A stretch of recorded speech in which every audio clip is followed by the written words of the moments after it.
Please repeat. Nama Nama Chintamani Chintamani Krishnas Krishnas Nama Chintamani Krishnas Nama Chintamani Krishnas Nama Chintamani Krishnas Nama Chintamani Krishnas Chaitanya Chaitanya Rasa Rasa Vigraha Vigraha Chaitanya Rasa Vigraha Chaitanya Rasa Vigraha Chaitanya Rasa Vigraha Chaitanya Rasa Vigraha Nama Chintamani Krishnas Nama Chintamani Krishnas Chaitanya Rasa Vigraha Chaitanya Rasa Vigraha Purna Purna Shuddho Shuddho Nitya Nitya Mukto Mukto Purna Shuddho Nitya Mukto Purna Shuddho Nitya Mukto Purna Shuddho Nitya Mukto Purna Shuddho Nitya Mukto Nama Chintamani Krishnas Nama Chintamani Krishnas Chaitanya Rasa Vigraha Chaitanya Rasa Vigraha Purna Shuddho Nitya Mukto Purna Shuddho Nitya Mukto Abhinnatvat Abhinnatvat Nama Nama Namino Namino Abhinnatvat Nama Namino Abhinnatvat Nama Namino Abhinnatvat Nama Namino Abhinnatvat Nama Namino Nama Chintamani Krishnas Nama Chintamani Krishnas Chaitanya Rasa Vigraha Chaitanya Rasa Vigraha Purna Shuddho Nitya Mukto Purna Shuddho Nitya Mukto Abhinnatvat Nama Namino.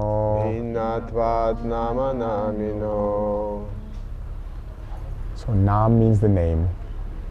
Nama, the name, is Chintamani, is a touchstone, is a wish-fulfilling stone, is a great jewel, a great treasure. Nama Chintamani, Krishna's name.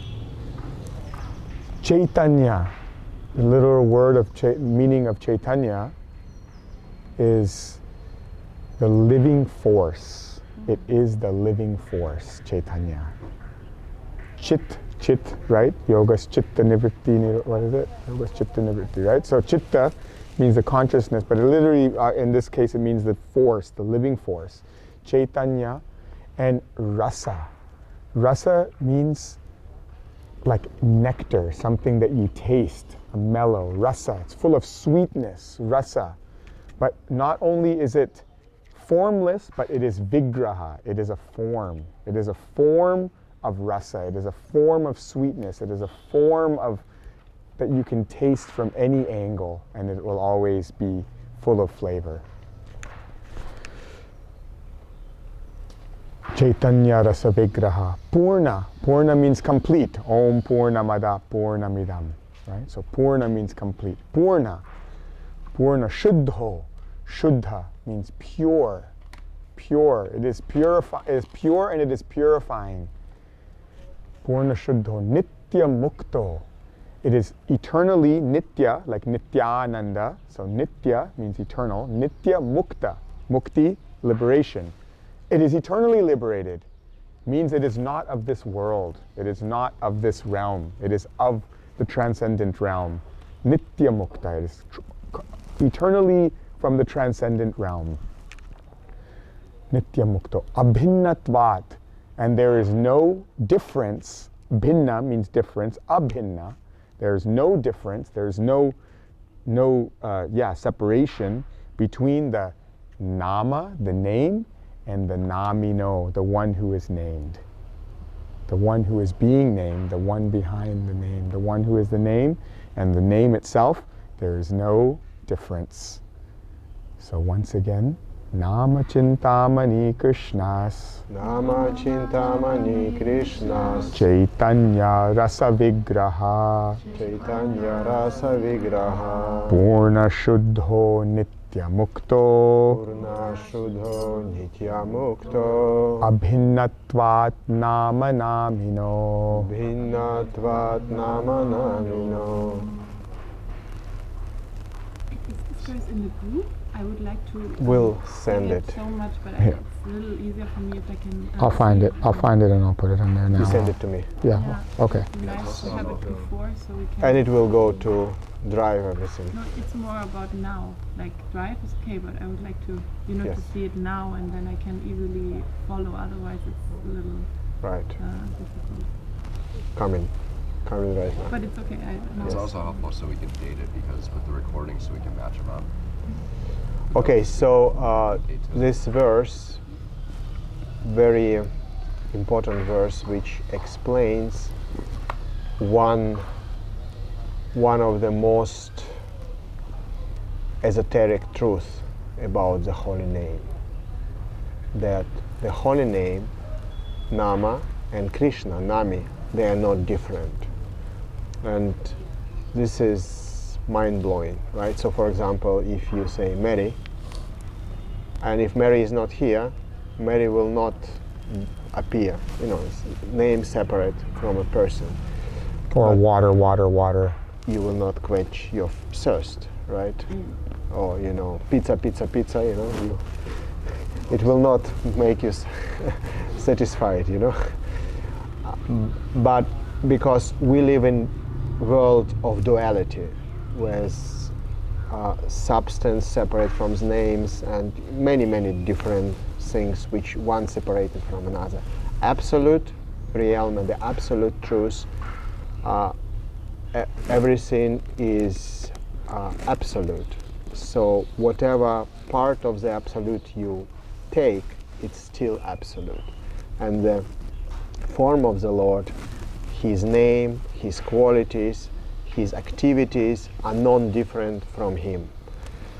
This is very theoretical concept because we don't have experience of that whatsoever. But it's very important to understand when we say Krishna, Krishna is there fully as a person. It's not representation of Krishna, it's not that we, you know, Krishna descends into his name when we call, no. Name Krishna and Krishna himself not different. And this is the most merciful form of God. And again, we were speaking about this is the most potent process in Kali Yuga. And Krishna is one of the most intimate names. But again, in other tradition, when you say Allah, it's also not different from God. If you say... It just might not be as intimate, yeah. right? Allah the Great, you know? So, God made himself most accessible through his name, and there's no rules. There's absolutely no rules. You can be, you know, like for example, deities. Also, another truth that God is not different from his form. So when we see deity on the altar, people who are ignorant, they think this is, how to say, idolatry? How to say? Idolatry. Idolatry, right? This is an idol.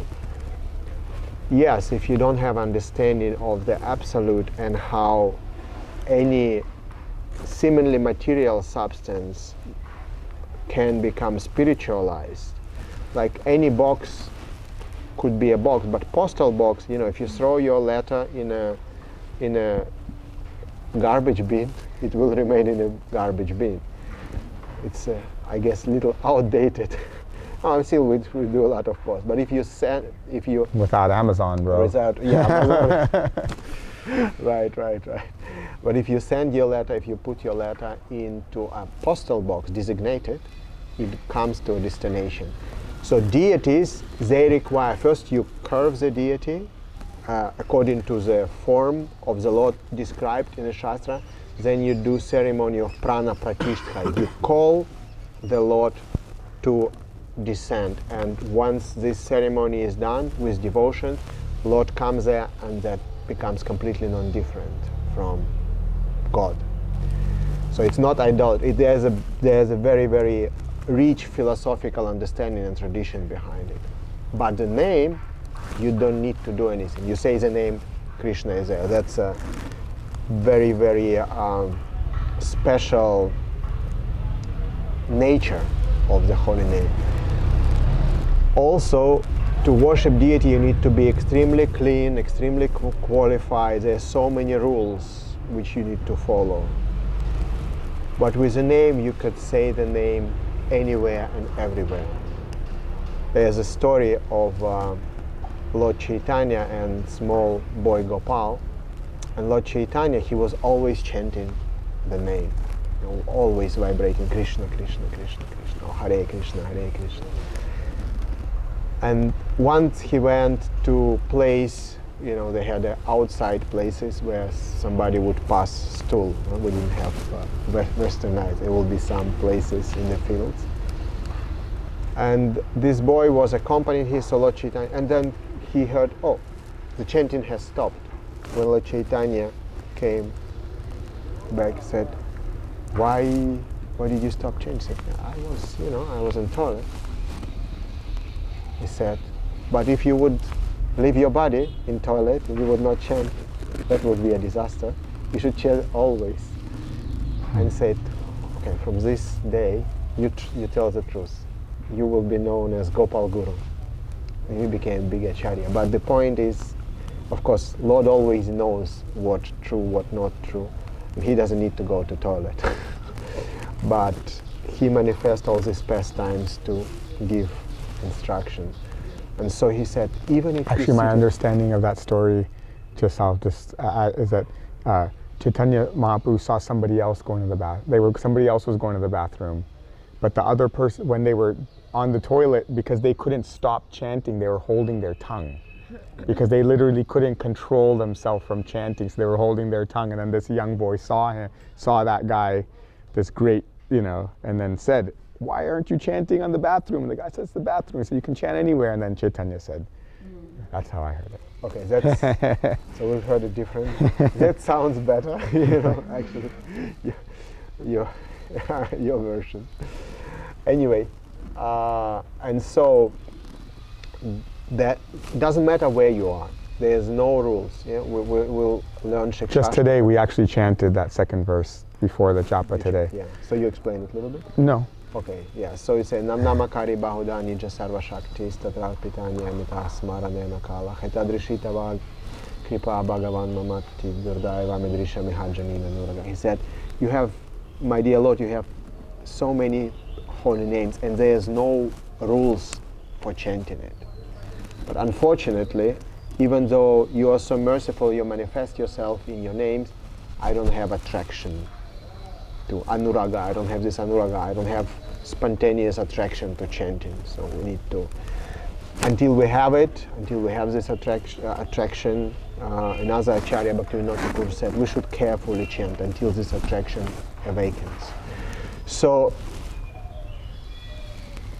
there's no sin one can commit which cannot be nullified by chanting of the name. It is said that by chanting of one name, so Lord not only super accessible, but He's also so merciful in the name that even if you say name Krishna, more sins that we are able to commit in millions of lifetimes are immediately gone. So guys, you're all sinless now. But there's one caveat. There's one very, very grave offense. There's 10 offenses to the name, and we might go through them. But one very, very important offense is that you chant the name and try to commit sins on the strength of the name. Say, okay, I'll do that, it's sinful, but I chant the name, I get clean. So this mentality is extremely punishable, so to say. So we should never, okay, we do something wrong, we can walk and sleep, stand up and walk away. But we should never think, or intentionally, I will do something and I'll just chant the name and eradicated. Instead of doing that, we are putting ourselves in more dangerous position. But usually this is something which one needs to be aware of.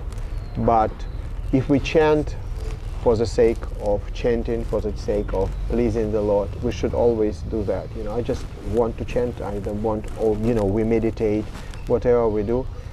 That is always extremely purifying. And knowing that Krishna and His name are non-different gives so much power. And separating the name and Krishna, it's another offense to the name. Say, okay, this is name, and Krishna, they are different. So this is, if one thinks like this is also offense to the name. Yeah. Can I ask where this came from? Because since I've been awakened to bhakti, I've always heard this, and I always love this, and I share this with people. When I share Kirtan, that the name is no different than the deity. But you just sent us the verse. What is it? Where is it? I believe this one is from the Padma Purana. But it's Padma Purana. From Padma Purana. Padma Yeah, Purana. but this verse that we did today, I believe, I'll research that and I'll find out. I believe it's from the Padma Purana. Mm-hmm. I do know that it's quoted in the Chaitanya Charitamrita, which is the biography of Chaitanya. It's quoted in that. And in Bhakti Rasamrita Sindhu. It's in Bhakti Rasamrita Sindhu. Padma Purana must be a one of the Puranas, very ancient Purana.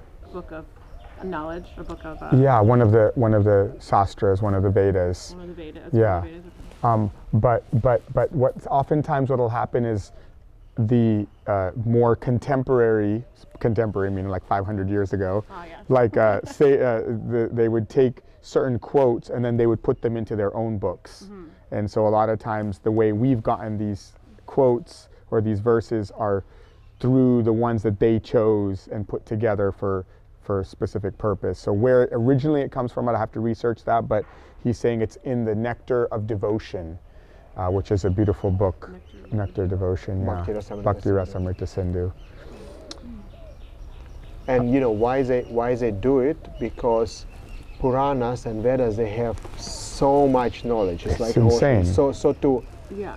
understand what is relevant, what is irrelevant, if you study on your own, it will take years and years. So acharyas or teachers, they take the most essential, because Puranas, you remember I was talking about 4 goals of life. So they give the instruction how to achieve each of them. So bhakti, there is no one Purana talks only about bhakti, is Bhagavat Purana or Srimad Bhagavatam. And all other Puranas, Srimad Bhagavatam is a Purana. The Bhagavat Purana is one of the Puranas.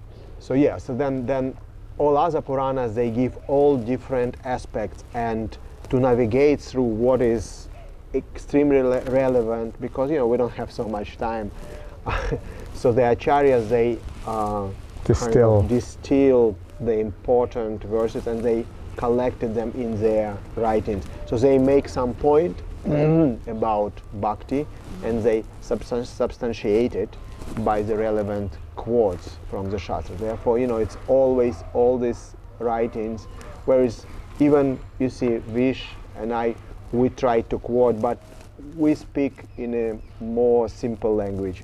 But acharyas, they would not bring any statement without backing it up with with the Vedas. That's amazing.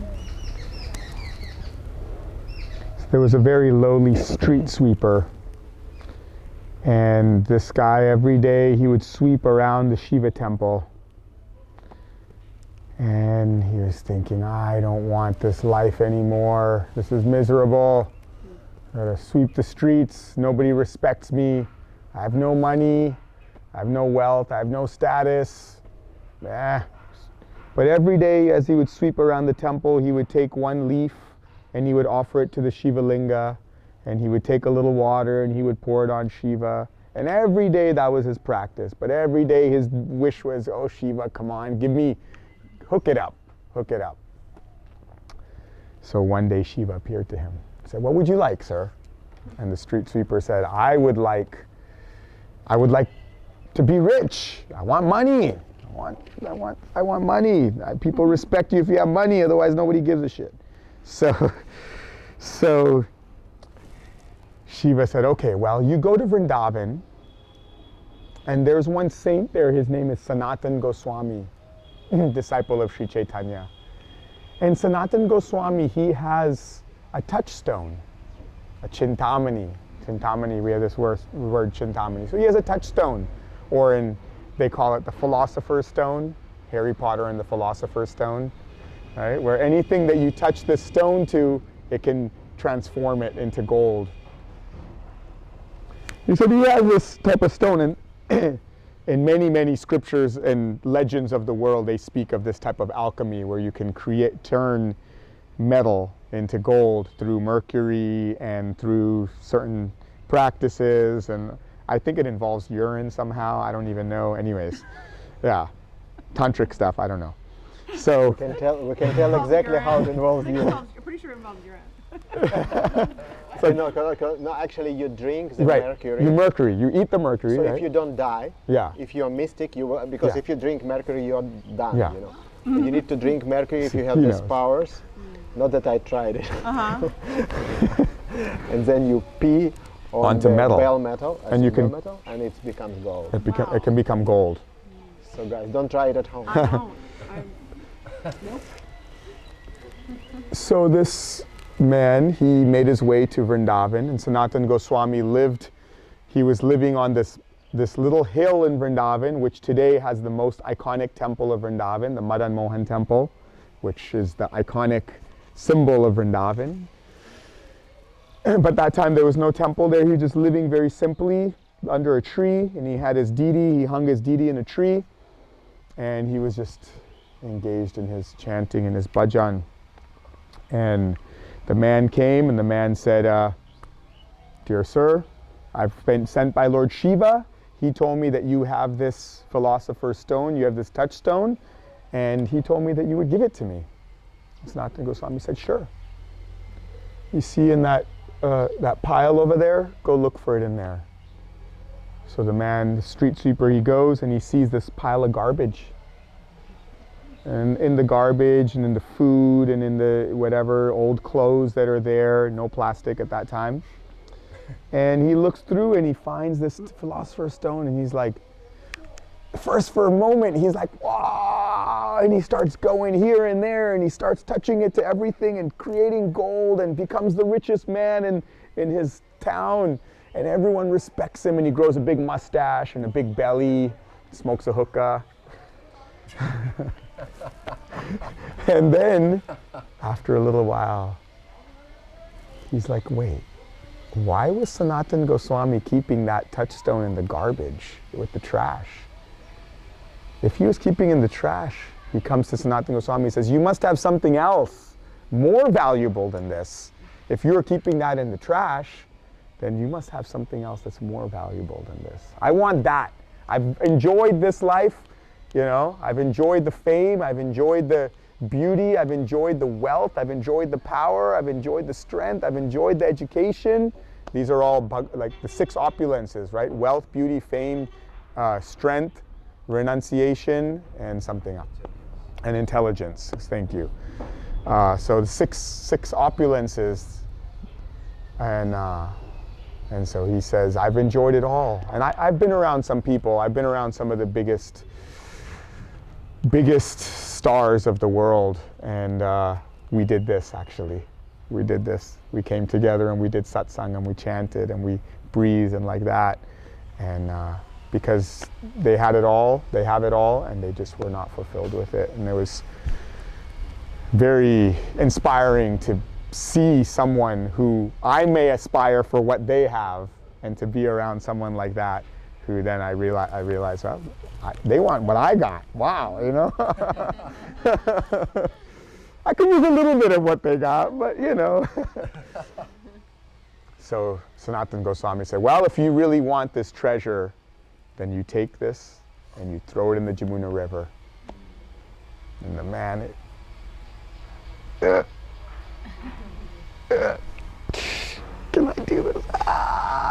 Okay, okay, but I really want this. So finally, he flings it in the Jamuna River. Sanatana Goswami says, sit down.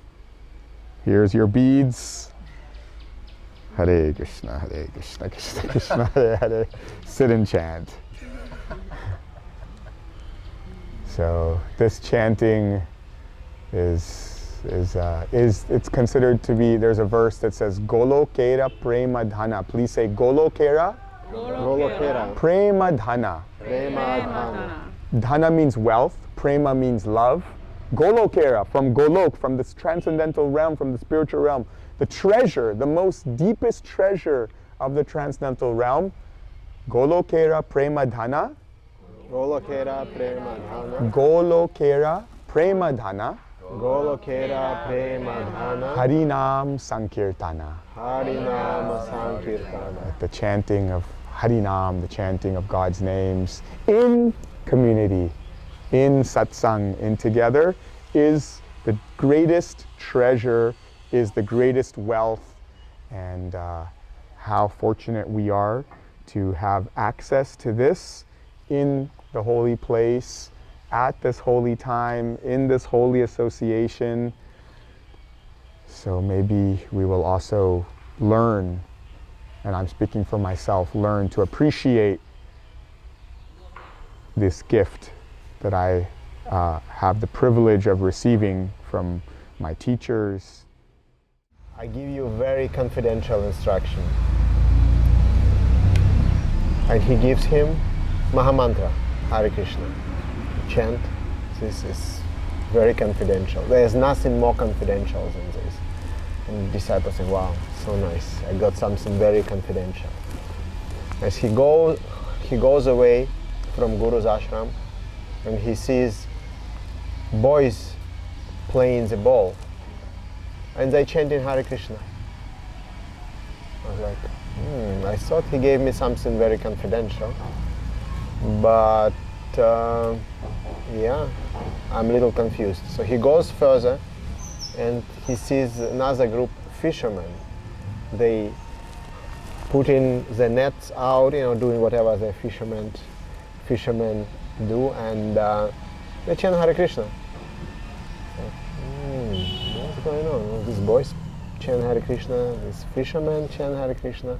And he goes further and see washerwomen, beating the clothes. Like in India, they wash the clothes, they beat it with a stone, on the they beat in the clothes and they chant Hare Krishna. It's like, okay, that's too much already. I need to go back to Guru and say, you cheated me. You gave me something very common, And he comes back to Guru and says, Guru Maharaj, I ask you to give me a confidential instruction. But everybody chanting this. What is special about it? And Guru looked at him and said, yeah, I will not going to waste my time explaining it to him. He had some valuable gem, and he said, listen, just take this valuable gem and go to people whom you met and see if they can give you something of value in return to this gem. It's very priceless gem. So he goes to the boys. He say, look boys, I have this gem. I wanted to trade for something of equal value. I say, gem? I don't know. We don't know even what to do with it. Well, we can maybe play ball with it, but doesn't have any value for us. I'm like, okay, go. And he goes to fishermen. So they didn't appreciate the gem. So he goes to fishermen. Say, guys, you're working so hard. Look, such a nice gem. Maybe you get it and give me something valuable in return. I said, I don't know, we don't know what to do with it. I mean, maybe we can tie it to our net as a how you say? As a weight, right, just to keep it. I said, are you crazy? This is very valuable gem. You can use any stone for that. So he goes away. And he goes to this fishermen women sorry, washerwomen. And he says, ladies, look what I have, very valuable gem. Can you give me something of value in return?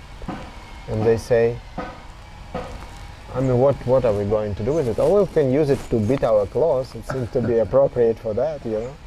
But we can give you another stone. You can change our stone for this stone. And he got the point. Right? After 3 times he needed to hear that, and he said, oh, although this is valuable gem and you can do so much thing with it, but if you don't appreciate it, you don't get the most out of it. But yes, we just heard that if you chant the holy name even without any attention, even in joke, even in jest, it will give you immediate liberation. The treasure of jnanis or yogis who spend their lives meditating, they just want to achieve liberation. And holy name give you like this. But liberation is, one of the devotees say, kaivalya narakayate. Liberation for devotee is like hell. Because liberation means there is no personal relationship. You merge into Brahman, into oneness of God. And oneness of God is just effulgence of his body.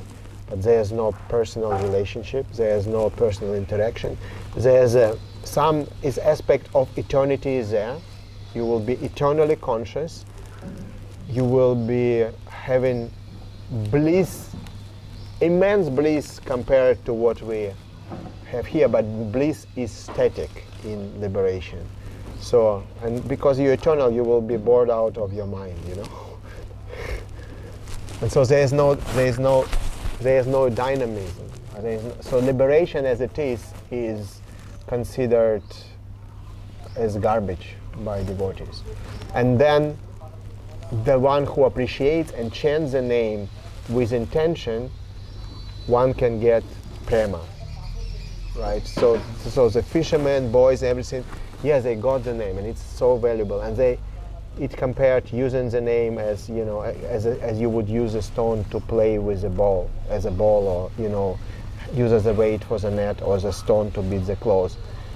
There is some use. So yes, definitely name will give them liberation, but chanting the name with intention, with understanding, will give you prema. Personal realization of your personal individual form.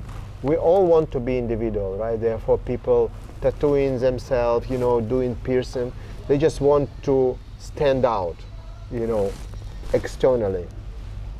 But this is something which can never satisfy one. Or they change gender, or, you know, so many things. You just try to adjust your personality externally. You're actually not adjusting your personality, you're just adjusting your body, as if you have a car and you tune in the car and thinking that, and the driver is sick, you know, the driver is sick, but you're trying to tune the car, paint the car, and do different things and to make the driver healthy. Or you have a bird in a cage and you give a golden cage and bird is hungry, you need to feed the bird, but you just, okay, maybe I put diamonds on the cage, you know, so many different things. So we put so importance to the body, and yes, body is important. We should be healthy, we should maintain body so our mind does not crumble. So healthy body, healthy spirit, they say.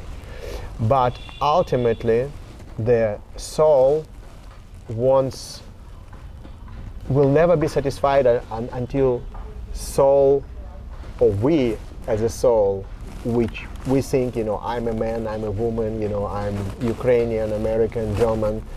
These are all things which belong to the body, not to the inner self. And spiritual process, especially chanting, helps us to realize ourselves as uniquely individual. You can imagine when you are fully blossom into your individuality as a soul, that's where your full absolute uniqueness, there's no another soul like you ever. and you will be expressing yourself to the fullest and be satisfied to the fullest in your relationship with God, because this is also, and not only with God and with other liberated personalities. Yes, there's friendship, there's love, yes, there's so many emotions which are shared between devotees and God, and this only can happen beyond this impersonal, when we realize ourselves as an eternal, blissful, and unique personality, which has eternal, blissful, and unique relationship with our beloved. And of course, nobody speaks about God as a beloved. I think maybe Sufis do, like in a very esoteric traditions, they bring it up, because first, of course, God to be feared, because we don't know Him. He knows us very well, as if you come to somebody who is a very, very powerful, or celebrity, and you want to be a buddy. You're my buddy, but he doesn't know you. You don't deserve anything to be close to this person.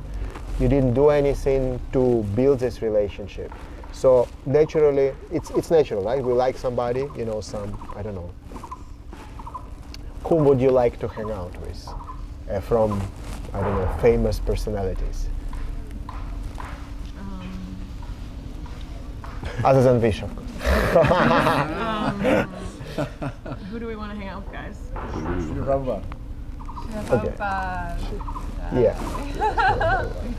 You're looking for a human example. I'm looking for just somebody, like, I don't know, Taylor Swift. No, I'm just joking. Yeah. So you cannot say, Taylor. Yeah. Jai. Yeah. Jai Shetty. Okay. So you cannot come to Jay and say, "Hey Jay, buddy, how you doing? What's up?" He will be, of course, he's a very nice guy. He would be very polite. But you cannot just establish friendship and relationship like this, just being friendly over. Yeah, there's distance, and that distance is taken away where you say, okay, how can I be useful to you? I really admire you. This is not very intimate relationship yet, but you say, I really like what you do. You really changed my life, Jay, and I really want to be useful to you. Is there anything I can do for you? So once this relationship through service start establishing, then through service, friendship can be developed. And then with God, you have different levels of relationship. First, neutrality, or awe and reverence.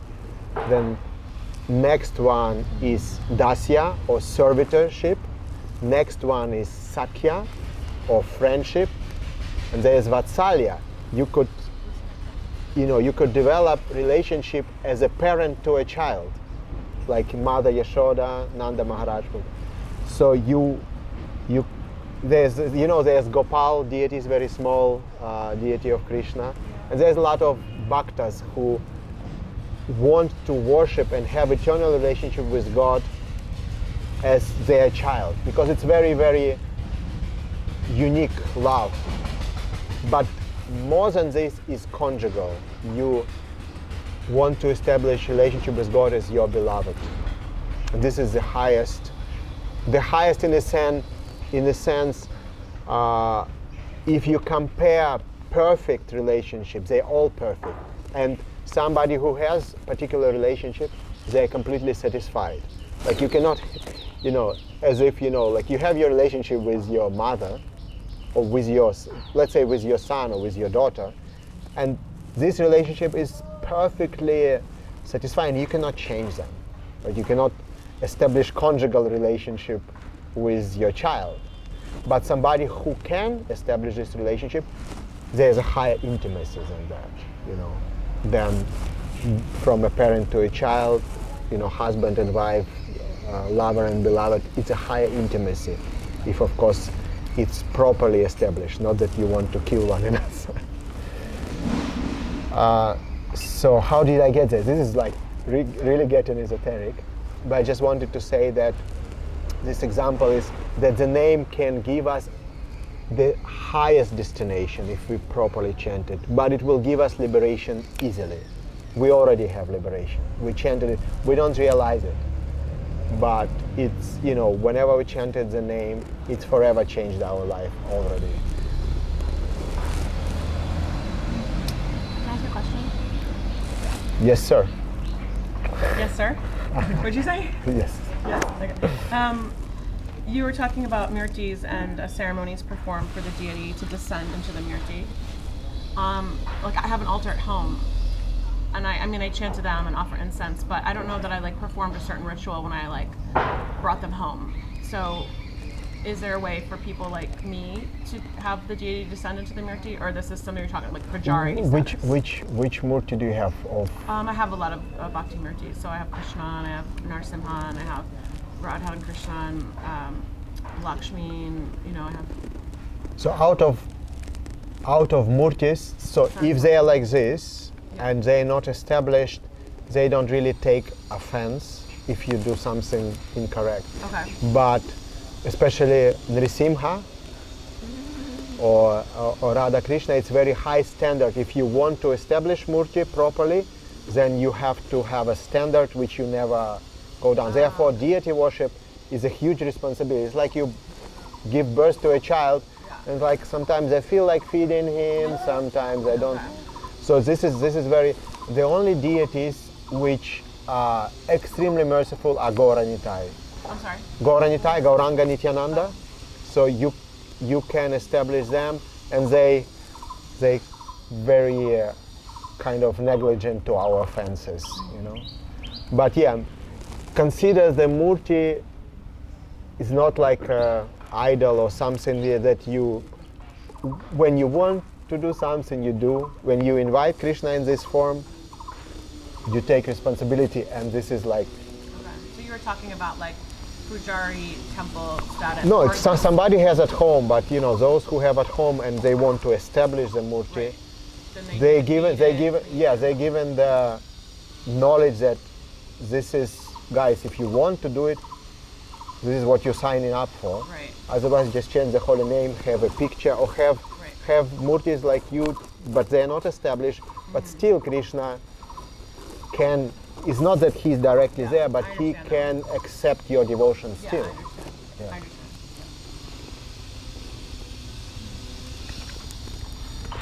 understand. Okay, guys. Hare Krishna. Information overload. Just a light chat. Light chat. Light chat. Yeah. Thank you for the stories. Anyway, so if you'll have more questions about, you know, I think today we gave you a lot to think, and you, boss I and Vish, always open to elaborate more and answer questions. And it's, yeah, as I said, the bhakti is such a rich, it has such a rich philosophical background that you start digging and, you know, you just don't find the bottom of it. It's amazing. Can you go over one more time? Nityananda was is that an incarnation of Krishna, like a wave? No, Nityananda.